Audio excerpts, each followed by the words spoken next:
Banking court Islamabad ने ममनुआ funding case में इमरान खान की अबूरी जमानत केस की समाअत 25 फरवरी तक मुलतवी कर दी है। इस हवाले से साथ मौजूद हैं डॉन न्यूज के नुमाइंदे उमर मेहताब, उनसे जानते हैं।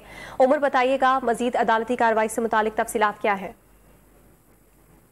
बैंकिंग कोर्ट की जज रशकिंदा शाहीन ने साबिक वज़ीर-ए-आज़म इमरान खान के खिलाफ ममनुआ फंडिंग केस में फॉरेन एक्सचेंज एक्ट के तहत मुकदमे की समाअत की। दौरान समाअत इमरान खान की जानिब से वकील नईम हैदर पंजोता ने इस्लामाबाद हाई कोर्ट के फैसले की कॉपी जो है वो अदालत में जमा करवाई।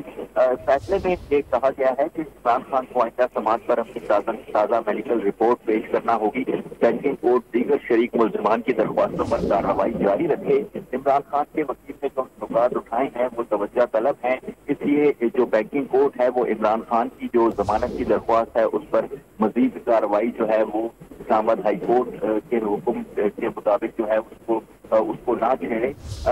ये जो कॉपी है वो अदालत में जमा करवाई गई, जिसके बाद अदालत की जानिब से जो पूरी जमानत का केस है उसकी समाअत 25 फरवरी तक मुलतवी कर दी गई है।